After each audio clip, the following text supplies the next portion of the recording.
الحمد لله وصلوات الله وسلامه وبركاته على رسول الله محمد وآله المهتدين بهداه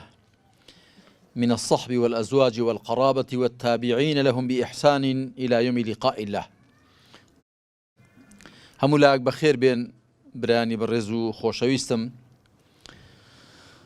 دیار ئەمڕۆ یەکی محەڕەمی ساڵی 1443 کۆچیە، واتە سەرەتای ساڵێکی تازەیە لە ساڵی کۆچی. ئەجا من بەو بۆنەیەوە چەند شتێکتان بۆ ڕوون دەکەمەوە. یەکەم دامەزراندنی ئەم ساڵی کۆچی ڕەنگە 2020تان، بەڵام بۆ ڕوونکردنەوەی زیاتر ئەوە بوو کە عومەری کوڕی خەتاب خوا لێی ڕازی بێ، خەلیفەی دووەمی پێغەمبەر عەلەیهی سەڵات وەسەلام، ڕۆژێ لە مەجلیسێک دانیش بوو، گوتی ئێمە جاری وهەیە لە شارێکەوە نووسراوێکمان بۆ دێ یا لە جێهەتێکەوە نووسراوێکمان بۆ دێ، بۆ وێنە گوتوویەتی یەکی یا دووی محەڕەم یا چەندی سەفەر، ئێمە نازانین ئەو محەڕەمە یا ئەو سەفەرە هی کام ساڵەیە، هی ئەم ساڵە، هی ساڵی ڕابردوویە، هی پێشترێ. دەیگوتیان چی بکەین؟ ڕاوێژیان کرد. ئەو کاتە هەموو شتێک وەکو خوا دەفەرمێەوە ئەمڕۆ شوڕا بەینەهم، بەڕاوێژ بووە. یەکێکوتی با ساڵی زاینی دابنین، ئەوەی نەسڕانیەکان وتیان ئەوە هی نەسڕانیەکانە. یەکێکوتی با ساڵی فارسەکان دابنین، یەکێکوتی با هی ڕۆمەکان دابنین. هەروە مداوەلەیان کرد، دوایی ڕایان هاتە سەر وتیان نەخێر خۆمان ساڵێک دابنین. یەشێک گوتی با ئەو کاتە دابنین کە پێغەمبەر صلی الله علیه وسلم تێیدا وحی بۆ هاتووە، واتە ساڵی 41 تەمەنی پێغەمبەرایەتی عەلەیهی سەڵات وەسەلام، بیکەینە سەرەتای ساڵی کۆچی. گوتیان ناخەر ئەو کاتە ئیسلام ئاشکرانە بۆ دەرنەکەوتۆ. دوایی گوتیان نەخێر بە ئەو کاتە بکەینە سەرەتای ساڵ کە پێغەمبەر صلی الله علیه وسلم و هاوڵانی لە مەککەوە کۆچیان کردو بۆ مەدینە، و لەوێ جاڕی دەوڵەتی ئیسلامی قوارە ئیسلامی دراوە. ئیدی بەو جۆرە سەرەتای ساڵ کرا بەو ساڵە، بەو ڕۆژە کە پێغەمبەر عەلەیهی سەڵات وەسەلام تێیدا کۆچی کردووە و هاوڵانیشی لە مەککەوە بۆ مەدینە. ئەوە بەنسبەت سەرەتای ساڵی کۆچی ئاوا دانراوە. هەڵبەتە لە ڕووی شەرعیەوە بۆ زانیاریتان، چونکە هەندێک کەس جۆرە لە هەستیاری هەیە بە ساڵی زاینی یا بە ساڵێکی دیکە، ئەوە زۆر لە کۆمەڵگایەکان ساڵی تایبەتی خۆیانیان هەیە. ئەو هەر ئێمە لێرە ئاشناین بڵێن لە ئێران دەڵێن ساڵی کۆچی خۆری، هەروەها لێرە دەڵێن ساڵی کۆچی و ساڵی زاینی، بەڵام لە هیند و چین و لە وڵاتانی دیکە زۆر لە وڵاتان ساڵی تایبەتی خۆیانیان هەیە، مێژووی تایبەتی خۆیانیان هەیە. کەواتە لە ڕووی شەرعی هیچ ئیشکالێکی تێدا نییە، چونکە ئەسڵ لەو ساڵنامانەدا ئەوەیە کە تۆ حساب و کتابی پێ بزانی، بزانی فڵان کارەکەی کراوە چۆن لە چ کاتێکداوە، چۆن زەبط و کۆنتڕۆلی کاتەکان بکرێت، هەر بۆ ئەوەیە. بەڵام بەتاکید موسڵمانان ئەگەر ئەو یادووبۆنانەی کە مۆرکێکی دینیان هەیە، مۆرکێکی ئیسلامیان هەیە، ئەوانە زیاتر کەسایەتی و مۆرکی مسڵمانەتی لە نێو مسڵماناندا دەپارێزن. ئەگەر مسڵمانان گرنگیان پێ بدەن شتێکی باشە، بەڵام ئەگەر بشڕین ئەوەندەی ساڵی زاینی یاخود ساڵی فڵان ساڵی دیکە، هیچ ئیشکارێکی شەرعی تێدا نییە. شتێکی دیکە بە پێویستی دەزانم باسی بکەم ئەوەیە کە بۆچی پێغەمبەری خاتەم صلی الله علیه وسلم لە مەککەوە کۆچی کرد بۆ مەدینە. هەمووتان بیستوتانە، بەڵام من بۆ زیاتر ڕوونکردنەوە لە سیرەی ئیبن هیشامدا هاتووە کە پێغەمبەر عەلەیهی سەڵات وەسەلام لەگەڵ زیاتر لە 20 عەشیرەتدا قسەی کردووە، و هەر عەشیرەتە و هەر قەبیلەیە بەجیا پێغەمبەر عەلەیهی سەڵات وەسەلام سەردانی کردووە، لەگەڵیان دانیشتووە. ئیبن هیشام هێناونی هەموو ناوی ئەو عەشیرەت و قەبیلانە کە پێغەمبەر عەلەیهی سەڵات وەسەلام بە زۆری ئەبوبەکری لەگەڵدا بە خوا لێی ڕازی بێ، و جاری و هەندێکی دیکە لە هاوڵانی لە خزمەتدا بوون، چووە بۆ لای فڵان عەشیرەتە لەگەڵ سەرۆک هۆزەکەیاندا دانیشتووە، بۆ وێنە دەچێت لەگەڵ سەرۆک هۆزێکدا دادەنیشێ،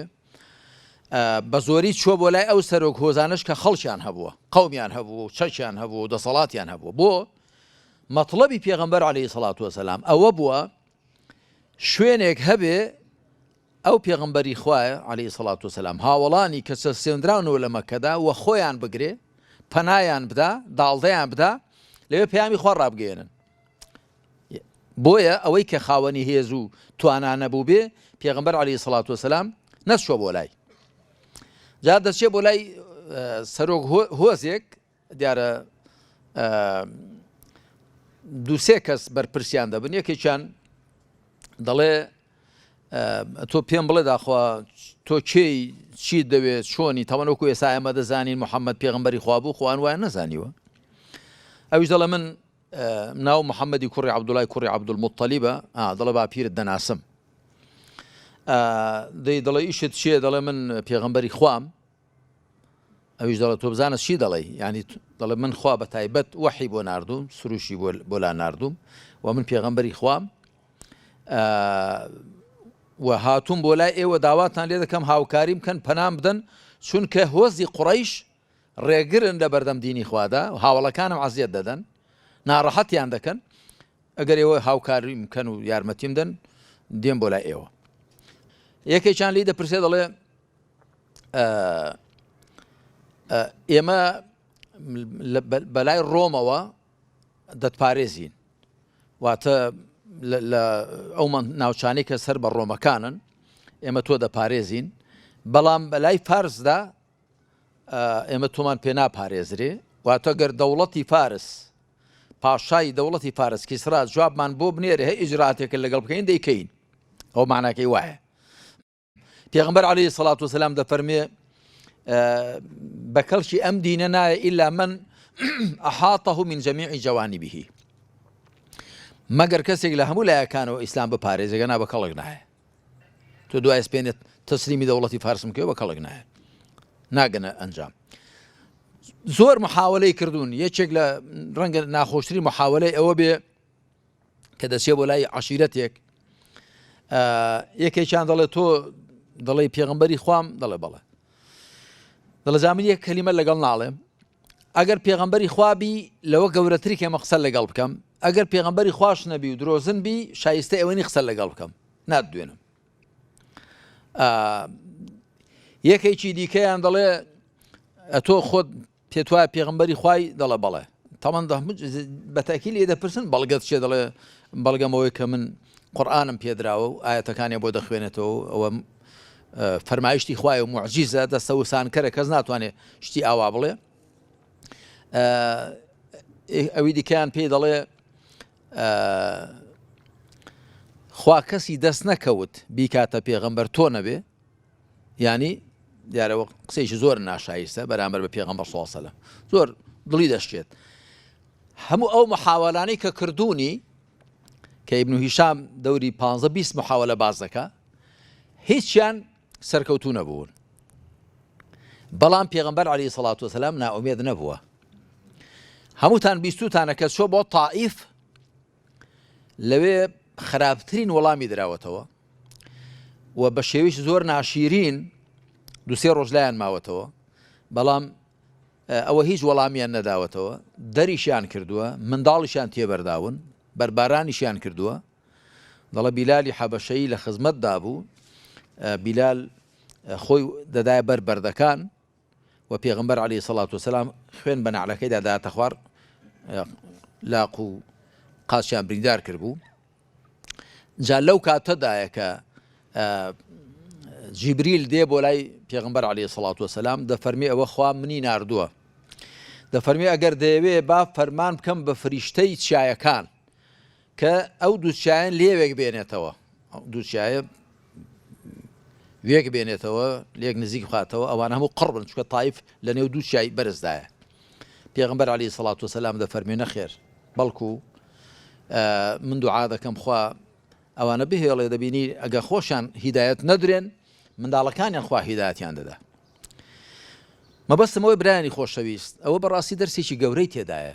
کە ئێمە هەرگیز ناومێد نەبین لە ڕەحمەت و بەزەی خوا و لە هەوڵدانەکانماندا هەرگیز شل نەبین کول نەبین بە شۆک دانەیەین بۆ چونکە پێغەمبەری خاتەم صلی الله عليه وسلم ئێستا ئێمە دنیا پڕە لە مسلمان ئەو خۆتانەوە دەبینن مسلمانان بە ژمارە زۆر زۆرن ملیارێک و 600 700 هەندێک دەڵێن 800 ملیۆن مسلمان هەیە نزیکەی هەندێک دەڵێن لە 2 ملیار نزیک بۆتەوە یا بڵین کەمتر بەڵام زۆر زۆرن بە ژمارە بەڵام ئەو کاتە پێغەمبەری خاتەم صلی الله عليه وسلم تەنیا خۆی بووە و هەندێک لەو هاوڵانەی خوالیان ڕازی بێ کە ئەبوو بەکر بووە بیلالی حەبەشی بووە مەسەل ئەوانی دیکە بوون کە چەوسێنراون و عەزیەت دراون بەڵام پێغەمبەری خوا عەلەیهی سەڵات وسەلام شل نەبووە ماندوو نەبووە و لەگەڵەوەشدا لە تایف بەو شێوێ دەرکراوە جا ئەوە کە هەر زۆر هەڵوێستێکی ناخۆش بە بۆ پێغەمبەر صلی الله علیه و سلم لە سیرەی ابن هیشامدا بە تەفسیل هێناوێتی کە دەریان کردووە هاتۆتۆ بۆ ئەشکەوتی حیرا ئەو ئەشکەوتەی کە یەکەم جار لەوێ دا خوای پەروەردگار وحی بۆ ناردووە دەچێتە ئەشکەوتی حیرا نەفەرێک دەنێرێ بۆ لای دووسەیەک لە سەرۆک عەشیرەتەکانی قوڕەیش هەردووکیان پۆزش دێهێنەوە عوزر دێنەوە دەڵێ ئێمە ناتوانین پەنات بدەین دوایی جاری سێەم لەوەش هەر کول نابێ ینی چونکە قوڕەیش نانهێشتە بێتەوە ناو شار تویان ناوێ بێ نێو مەککە ئەوی جواب دەنێرێ بۆ ڕێژ عەشیرەتەکان دەڵێ پەنام بدەن ئەمنەوە بەڵێ ڕۆیشتوم و دەرکراوم بەڵام پەنام بدەن قوڕەیشیش دەزانن لە تایف دەرکراوە ئەوانە دوایی جاری سێم دەنێرێ بۆ لای مطعمی کوڕی عەدی کە یەکێک بۆ لە سەر و عەشیرەتەکان دەڵێ پەنام بدە من دێمەوە نێو شار دەڵێ باش ئەیدیت بە کوڕەکانی دەڵێ خۆ بپێشنەوە بە خزمەکانی خۆیان شەکدار دەکەن و دەڵێ بابێت پێغەمبەر دێتەوە عەلەیهی سەڵات وسەلام بۆ دەوری کەعبە و دەڵێ ئاگادار بن لەقەد ئەژەرت محەممەدەن محەممەدم پەناداوە کەس بۆی نییە دەستی بۆ بێ ئەو کاتە بۆ زانیاریتان ئەوە وەکو چۆن ئێستا حەقی ڤیزە پێدان و پەنادان هەیە لە وڵاتان ئەوە عورفێکی نێو ناوچەی دوورگەی عەرەبی بووە ووا پێدەچێت عورفێکی دنیاییش بوو بێ کە ئەگەر لایەنێکی بەدەسەڵات کەسێکی پەنادا کەس بۆی نییە دەستی بۆ بەرێ جا پێغەمبەر صلی الله علیه وسلم لەو محاولانەیدا بەردەوام دەبێ هەتا دوجار ڕێی دەکەوێتە 6 کەس لە خەزرەجیەکان دیارە پێغەمبەر صلی الله علیه وسلم لەگەڵ چەندان کەسی دیکەی ئەوەدا دانیشتووە تەماشا دەکەن 6 کەس دانیشتوون دەچێ بۆ لایەن دەڵێ من ئێوە کێن دەڵێن ئێمە لە خەزرەجیەکانین هۆزی خەزرەج وەکو چۆن لێرە مەسەلەن هۆزەکانتان هەن دەڵێن لە هۆزی خەزرەجین لە شاری یەثریب دەڵێ ئامادەن هەندێک قسەتان بۆ بکەم دەڵێن فەرموو چی تێ خۆیان پێدەناسێن دەڵێ من محەممەدم کوڕی عەبدوڵڵا کوڕی عەبدولموتەلیب پێغەمبەری خوام و من ئێستا لێرە خەڵکی مەککە هۆزی قوڕەیش ڕێگریم لێ دەکەن ئەگەر ئێوە پەنام بدەن دێم بۆ شارەکەی ئێوە ئەوانە ئەوانش ئەو 6 کەسە دوای ئەوەی کە پێغەمبەری خوا عەلەیهی سەڵات وسەلام قسەیان بۆ دەکات جا پێغەمبەری خوا خۆ پێویستی بە موعجیزە نەبووە لە ڕاستیدا هەر بۆ خۆی موعجیزە بووە یعنی پێغەمبەری خوا عەلەیهی سەڵات وسەلام هەر کەسێک لەگەڵی تێکەڵ بوو بێ سەرنجی دابێ لێی ڕوانی بێ ینی زاهیر و باتینی مەخبەر و مەزهەری موعجیزە بووە ئەوانە دیارە مسلمان دەبن دەڵێن سەبر بگرە ئێمە دەچینەوە ئەوە ساڵی 11یەمی پێغەمبەرایەتی دەبێ بۆ ساڵی 12یەم ئەو 6 کەسە کە دەچنەوە ئەوجا 12 کەس دێن بۆ ساڵی 13یەم کە تەمەن ساڵی 12یەم پەیمانی یەکەمی عەقەبەی لەگەڵ دەبەستن پەیمانی یەکەم عەقەبە شوێنێک بووە لە لای مینا بۆ ساڵی سێیەم 75 کەس دێن یاخود 73 کەس دوو ئاپرەت و ئەوانی کەش پیاو دەبن یا 75 کەس چەند ڕیوایەتێکەیە ئەوانە پەیمان بە پێغەمبەری خاتەم دەبەستن عەلەیهی سەڵات وسەلام ئەویش 12 نەقیبیان تێدا هەڵدەبژێرێ دەفەرمێ ئەخرجوا ئیلەیە نوقەباءەکم دوای ئەوە پێغەمبەر عەلەیهی سەڵات وسەلام دەفەرمێ تەم مصعەبی کوڕی عومێریش پێشتر دەنێرێ و دەڵێش منزڵگایەک نامێنێ گەڕەشێک نامێ لە گەڕەکەکانی شاری یەثریب مەگەر ئیسلامی دەچێتە نێو دوای ئەوەی کە لەوێ ئیسلام ڕەگدا دەکوتێ و خەڵکێکی زۆر مسلمان دەبێ بەرچاوی ڕۆشن دەبێتەوە ئەمجا مۆڵەت دەدا بە هاوڵانی کۆچ بکەن و 2000 بۆ خۆشی کۆش دەکە هەر لەو ساڵەدا. ئیدی ئەوە سەرەتای بنیاتنانی دەوڵەتی ئیسلامی دەبێت. جا تەماشا بکەن عەزیزەکانم، برا خۆشەویستەکان، کەسانێکی دڵڕەش بەرامبەر بە ئیسلام، نەفام، ناحاڵی لە قورئان و لە سونەتی پێغەمبەر صلی الله علیه وسلم، نەک هەر لە نامسڵمانە، بەڵکو جاری وا لە مسڵمانی ناحاڵیش وا دەزانن کە ئیسلام بەدەسەڵات و بە زەبر و بە زۆر و بەهێز بڵاوبۆتەوە. بەڵام تۆ تەماشا بکە پێغەمبەری خوا عەلەیهی سەڵات وسەلام بنیاتی دەوڵەتی ئیسلامی ناوە بەبێ ئەوەی کە کەسێک لوتی بە خوێندا بێ لەسەر بناغەی دوو پەیمان، ئەوەی پێدەگوترێ گرێبەستی کۆمەڵایەتی، کە نوێنەرانی هەردوو هۆزی سەرەکی نێوشاری یەثریب کە دوای ناوی لێندرا مەدینە واتە شاری پێغەمبەر عەلەیهی سەڵات وسەلام، نوێنەرانی ئەو دوو هۆزە دێن پەیمان بە پێغەمبەر دەدەن عەلەیهی سەڵات وسەلام، مسڵمان دەبن، واوانی دەچن نوێنەری قەومەکەی خۆیان دەبن. دوای ئەوە پێغەمبەری خوا عەلەیهی سەڵات وسەلام مۆڵەت دەدا بە هاوڵانی بچن بۆ شاری یەثریب کە دوایی بە چوونیان بۆ ئەوێ ناوەکەی دەگۆڕێت بۆ ئەلمەدینە یاخود مەدینەة الرەسوول، شار یا شاری پێغەمبەر عەلەیهی سەڵات وسەلام. کەواتە یەکەمین قوارەی سیاسی لە ئیسلامدا کە بنیات نراوە بە دەستی مبارەکی پێغەمبەر عەلەیهی سەڵات وسەلام لەسەر بناغەی قەناعەت پێهێنانی خەڵک و لەسەر بناغەی پەیمانێکی سیاسی عەقیدەیی ئیمانی بووە کە دوو جار ئەو پەیمانە بەسراوە، جارێکیان 12 کەس بوون، جارێکی دیکەش 73 74 یا 75 کەس بوون. خاڵێکی دی کە دەمەوێت لەو بۆنەی ساڵی تازەی کۆچیدا هەڵوەسەی لە بەردەمدا بکەم ئەوەیە کە پێغەمبەری خوا صلی الله علیه وسلم تا لە مەککە بوو، هاوڵانی عەزیەت دەدران، ئەشکەنجە دەدران، ناڕەحەت دەکران. یاسر و سومەیە دایک و بابی عەماری کوڕی یاسیر هەردووچیان شەهید کران و هی دیکە هەبووە کە لەژێر ئەشکەنجەدا چاوی کوێر کراوە، ناڕەحەت کران زۆر. بیلالی حەبەشی هەمووتان بیستوتانە چەند مەینەتی و دەردەسەریان بەسەرهێنا تا ئەوبەکری سەدیق خوا لێ ڕازی بێت لە ئومەی کوڕی خەلەفی کڕیەوە بۆیە عومەری کوڕی خەتاب هەموو جارێ دەیگوت إن أبا بكر سيدنا وأعتق سيدنا، أبو بكر گەورەمانە و گەورەکەشمانی ئازاد کرد کە بیلالی حەبەشەیە، کە ئەوە بە مەنتیقی ئەو کاتە بە لۆژیکی ئەو کاتە شتێکی زۆر سەیر بوو. ینی بە بیلالی حەبەشەیی کە کۆیلەیەک بووە ڕەشپێسیش بووە پێ بگرە سەید گەورەی ئێمە، پێیان سەیر بووە، شتێکی عەجیب بوو. ینی جا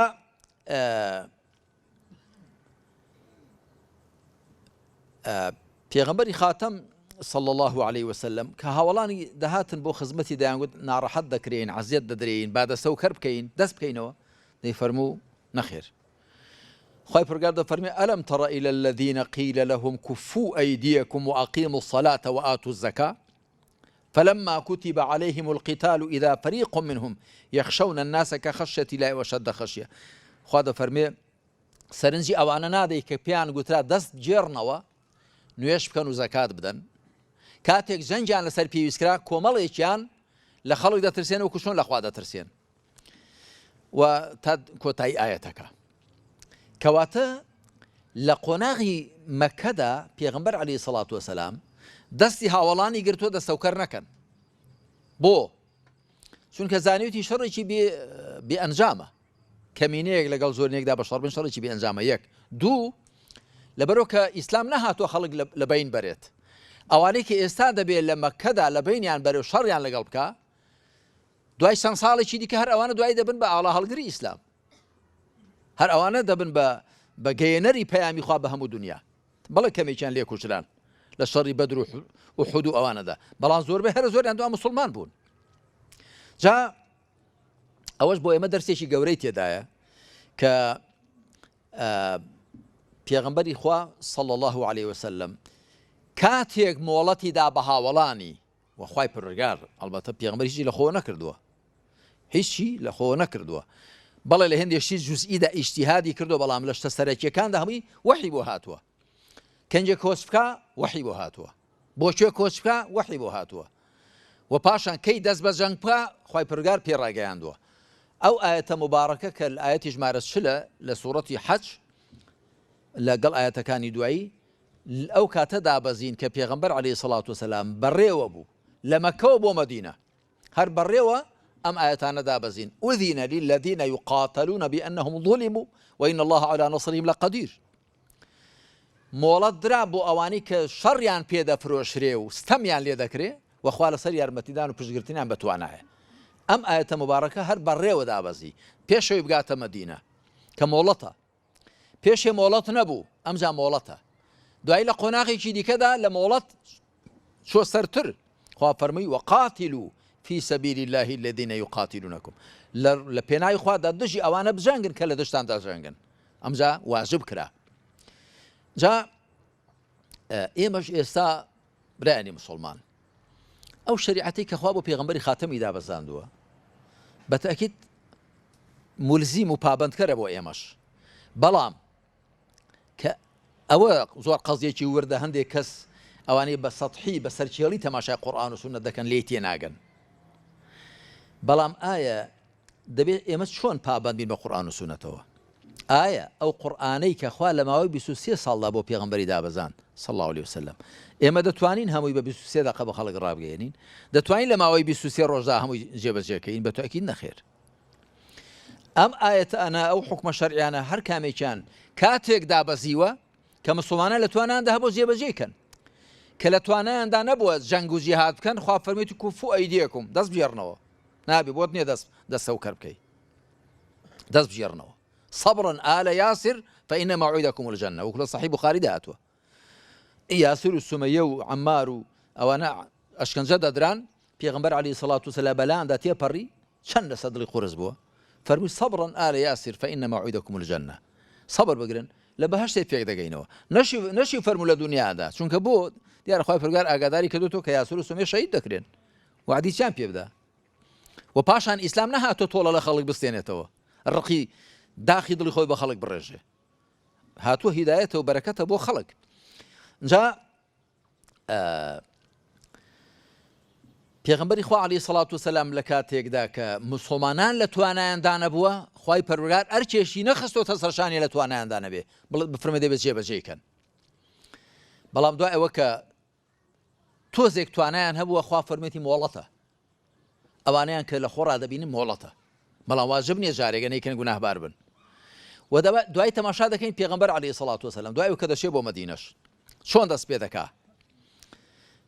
قسە لەوە ناکەم کۆمەڵگای ئیسلامی چۆن دامەزران پێشێ مزگەوتی دروست کرد برایەتی لە نێوانی کۆچکەران و پشتیوانان دەستوری نووسی وەثیقا باسی ئەوە ناکەم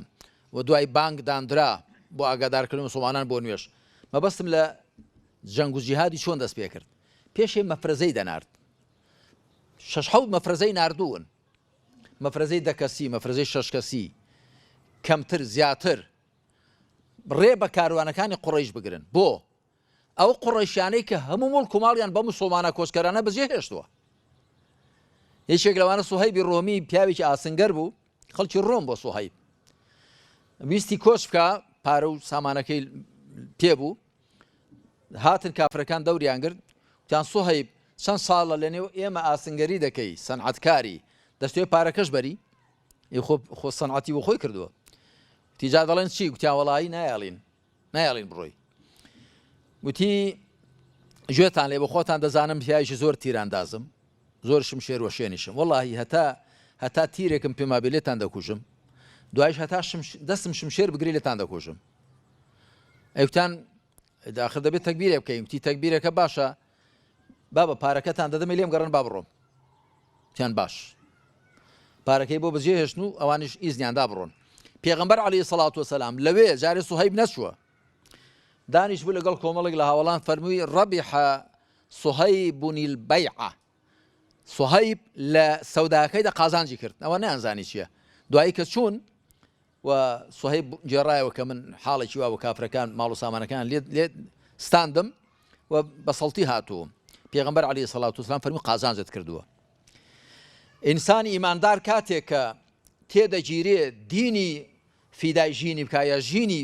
بە قوربانی دینەکەی بکە دەبێ هەمیشە خۆی و ژینەکەی بە قوربانی دینەکەی بکە جا بۆیە پێغەمبەر عەلەیهی سەڵات وسەلام مۆڵەتی دا بە هاوڵانی بە فەرمانی خوای پەروەردگار کە ڕێ بە کاروانەکانی قوڕیش بگرن بۆ ئەوەی هەندێک لەو ماڵە زەوت کراوەی کە کەوتۆتە دەست قوڕیش کە ئێستا کاروان و بازرگانی پێ دەکەن بۆ شام و بۆ یەمەن ڕێی پێ بگرن بەڵکو هەندێک لە ماڵەکەیان دەستکەوێتەوە کەواتە هەم ئامانجێکی ئیمانی و عەقیدەی هەبوو هەم ئامانجێکی ژیان و گوزەرانی و ئابووریشی هەبووە ئەوەشی هەر تێدا بووە. شتێکی دی کە دەبێ هەڵوەستەی لە بەردەمدا بکەین ئەوەیە کە پێغەمبەر عەلەیهی سەڵات وەسەلام دوای ئەوەی کە دەچێتە مەدینە دژایەتیەکی زۆر سەختانە دەکرێت لەلایەن جوولەکەکانەوە. جوولەکەکان کە پێشتر وەکو لە سوورەتی ئەلبەقەرەدا هاتووە پێشتر دەیانگوت چاوەڕێ بکەن دەڵێ کە شەڕیان دەبوو لەگەڵ تیرەکانی نێو یەثریبدا ئەوس و خەزرەج و ئەوانە جوولەکەکان دڵخۆشی خۆیان بەوە دەدایەوە دەیانگوت سەبر بگرن پێغەمبەری کۆتایی دێت پێغەمبەری ئاخیر زەمان دێ ئێمە شوێنی دەکەوین وەلەنەقتولەنەکم قەتلە ئێڕەم یا قەتلە عادین و ئێڕەم وەکو شۆن گەلی عاد و ئێڕەم لەبین چون ئاوە لە بینتان دەبین ئەوە پێغەمبەری کۆتایی دێ ئێمە ئیمانی پێدێنین. کەچی دوای ئەوەی کە پێغەمبەری کۆتایی هات ڕەنگە وان تەسەور کە بێ لەنێو گەلی جوولەکەدا دێ کە هات لەنێو گەلی عەرەبدا هات ئەگەر لەنێو گەلی جوولەکەدا هات بە ئێستا چەند درۆ دەلەسە و پرۆپاگەندە لە دژی پێغەمبەر دەکرێ عەلەیهی سەڵات وەسەلام غوڵامێکی نەسڕانی فێری کرد و ئەوە لە کابرایەکی ئاسنگەر فێر بۆ ئێستا درۆ دەلەسەی زۆر زیاتر دەکران دەیانگوت بۆ خۆی هەر لە ئەهلی کتاب بووە و تەورات و ئینجیل و کتێبانیان لەبەردەستدا بوون و هەر لەوانەوە وەریگرتووە. بەڵام خوا محەممەدی عەلەیهی سەڵات وەسەلام لە نێو گەلێکدا نارد کە هەر بە نەخوێندەوار مەشهور بوون هو الذي بعث في الأميين رسولا منهم أمي كبا أميين يا أميون كو ذكريته ودو واتای هەیە بە معنای نەزانینی خوێندن و نووسین و بە معنای نەشارەزا لە کتێبە ئاسمانیەکان. پێغەمبەری خوا خاتم عەلەیهی سەڵات وەسەلام بە هەردوو واتایەکەی ئومی بوو هەم لە کتێبەکان نەشارەزا بوو لە کتێبە ئاسمانیەکان و هەم خوێندن و نووسینیشی نەبوو. ما كنت تتلو من قبل من كتاب ولا تخطه بيمينك إذا لارتاب المبطلون. أتو بيش قرآن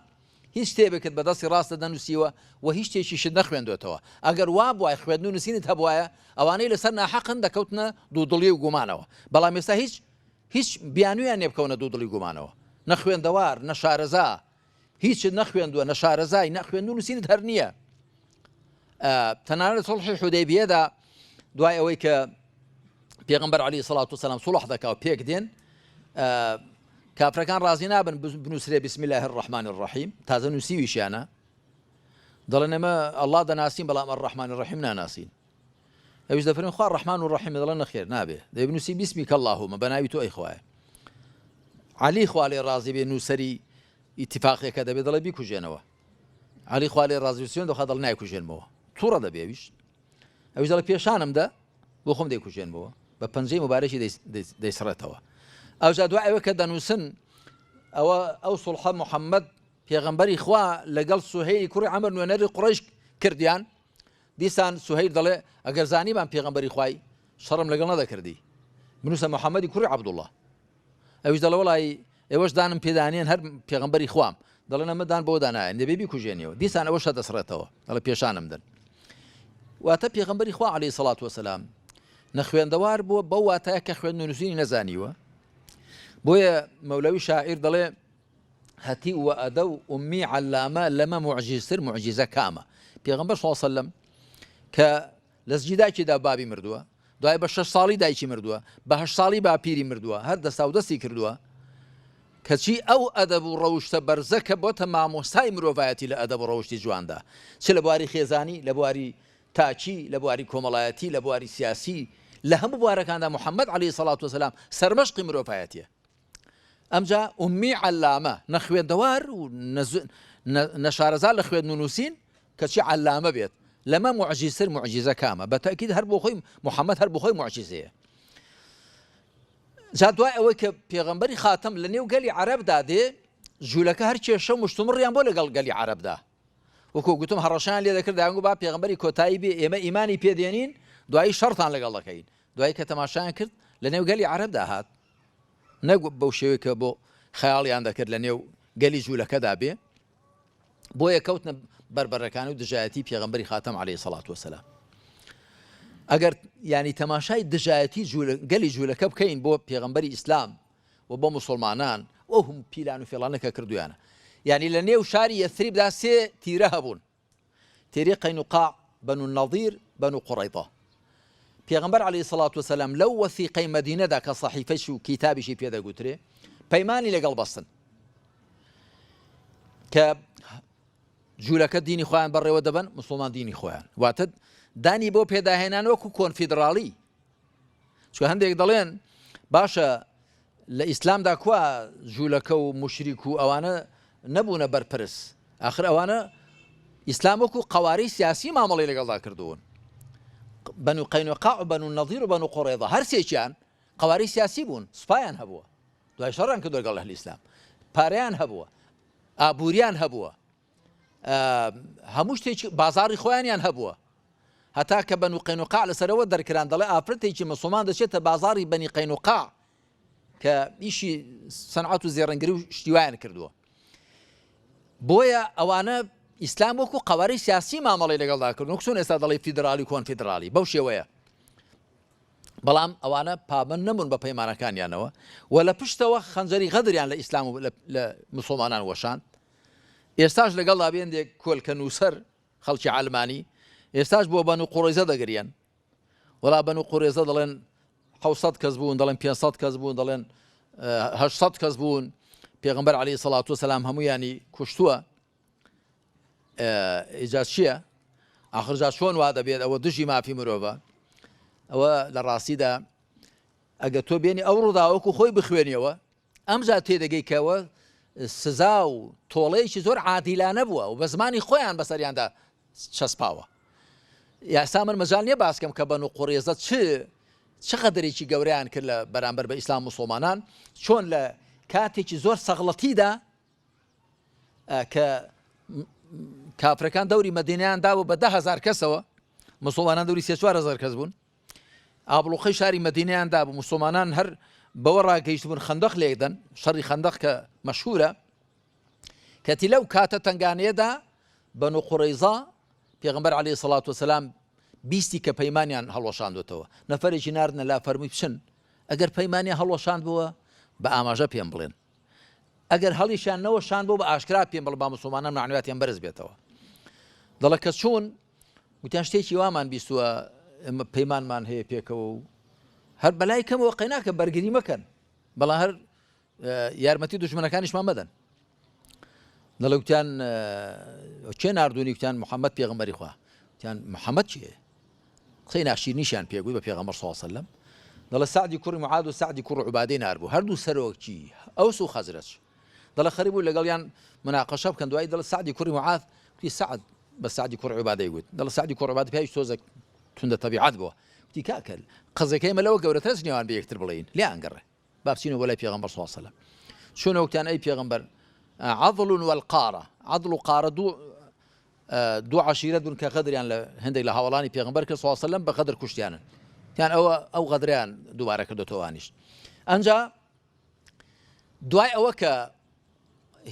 ئەو هێزە ئابڕ و قەدەرانە دەشتێن دەگەڕێنەوە بەنو قوڕەیزە دەمێننەوە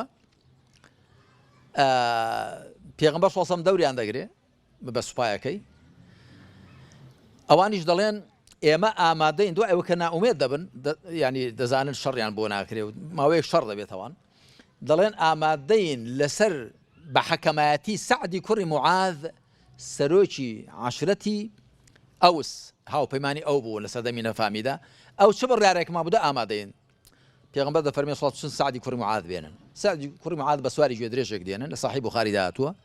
کە دێ دەفەرمێ قومولی سەییدیکم گەورەکەتان بۆی هەڵسن بریندار بۆ سعد کە دادەبەزێ دەڵێ سعد ئەو جوولەکانی بەنو قوڕەیزە ئەتۆیان کردو بە حەکەم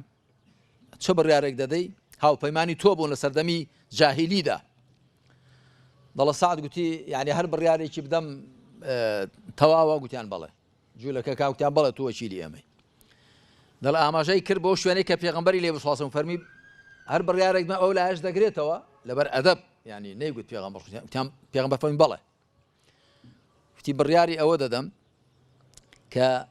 شەڕکەرەکانیان ئەوەی مسلمان نەبێ بکوژرێن لە بەرەوەی خیانەتی مەزنیان کردووە و ماڵ منداڵیشیان بەدیل بگیرێ. پێغەمبەر عەلەیهی سەڵات وسەلام فەرمووی دادوەریت کرد بە پێی دادوەری خوا لەسەروی حەوت ئاسمانانەوە. شتێک پێغەمبەر وا بفەرمی عەلەیهی سەڵات وسەلام کەسێک خۆی بە مسلمان بزانێ دەبێت دڵ لە دڵتدا و تێدا لە گومان و دوو دڵی دابی ئەتۆ بڵێ حەقی بوو بێ ناحەقی بوو بێ. دوایش ئەوانەیان کۆمەڵێکیان مسلمان بوون ئەوە سەر و ماڵیان پارێزراو بوو. ئەوەی کە مسلمان نەبوون دەیانگوت وەرە مسلمان دەبیان نەخێر مسلمان هەر جوولەکە دەمێنمەوەی تۆ غەدرت کردووە خیانەتت کردووە دەبێت سزا بدرێ بۆی کە خەڵکی دیکەش تەنبێ بێ جارێکی دیکە ئەوە هاوپەیمانی مسلمانان نەبێت دوایی لە پشتەوە خەنجەری غەدریان لێ بۆ شوێنێت و دواییش لە شوێنێدا بڵەوە کاکە من بە ئاش بینەوە شتی وان نابێت. جا ئێمە برانی بەڕێز هەم لە ڕووداوی کۆچی پێغەمبەری خوا عەلەیهی سەڵات وسەلام لە مەککەوە بۆ مەدینەوە ئەو قەوار و دەوڵەتە کە پێغەمبەری خوا دایمەزران دوای ئەو کۆچە و هەموو ئەو ڕووداوانەی کە هاتوون دوایی پند و دەرسی گەورە هەیە بۆ ئێمە و ئێمەش ئێستا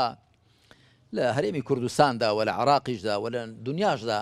خۆتان دەزانن مسلمانان وەزعیان بەڕاستی سەغڵەتە بەڵام گومانی تێدا نیە. سەغڵەتیەکەی ئێمە و ناڕەحەتیەکەی ئێمە بێ چارەسەر نییە. چارەسەرەکەمان لە بەردەستە ڕێیەکە تەخت و ئاسوغە وەکو پێغەمبەر فەرموویەتی عەلەیهی سەڵات وسەلام تەرەکتوکم عەلە البەیضاء لەیلها کەنەهاریها لا یەزیغ عنها ئیلا هالک. لەسەر ڕێیەکی سپی ڕوون بەجێم هێشتون شەوەکەشی وەکو ڕۆژی وایە گرێگۆڵی تێدا نیە مەگەر کەسێک خۆی بفەوتێنێ ئەگەر نا کەس لەو ڕێون نابێت. ئێمە ئێستا ڕێیەکەمان لە بەردەستدایە هەر ئەوەی دەوێت کە خۆمان هەوڵ دەین زیاتر لە قورئان تێبگەین زیاتر لە ڕێوشوێن ڕێبازی پێغەمبەر عەلەیهی سەڵات وسەلام تێبگەین و هەوڵش دەین دوای تێگەیشتن تێیدا پێ بگەین پراکتیزەی بکەین بەکردەوە جێبەجێ بکەین و هەموو ئەو ڕەوشت و ئاکارانەی پێغەمبەری خوا عەلەیهی سەڵات وسەلام هاوڵانی هەڵبگرین کە بە درێژایی مێژوو هەر گەل و میلەتێک بە دوای پێغەمبەری خاتەم کەوت بێ بەڕێی خۆی لە ئاو دەرێناوە هەر کۆمەلگا و میلەتێک بە دوای قورئان کەوت بێ پێی سەربەرز بووە وەکو پێغەمبەر فەرموویەتی عەلەیهی سەڵات وسەلام إن الله يضع بهذا الكتاب يرفع بهذا الكتاب أقواما ويضع به آخرين. خوا بەم قورئانە کۆمەڵانێک بەرز دەکاتەوە کەسانێکیش نزم دەکاتەوە. قورئان خۆی کەس نزم ناکاتەوە ئەوانەی کە دەژاتی قورئان دەکەن نزم دەبنەوە سەر شۆڕ دەبن لە دنیا و لە قیامەتدا. خوای پروردگار ئێمە لەو کەسانە بجێڕێ کە بەهۆی شوێنکەوتنی قورئان و لێ تێگەیشتنی قورئان و تێدا پێگەیشتنی قورئان و ڕێبازی پێغەمبەر عەلەیهی سەڵات وسەلام سەربەرز دەبن لە دنیا و دوا ڕۆژدا. و ئێوەش وەکو برایان و خۆشەویستانمان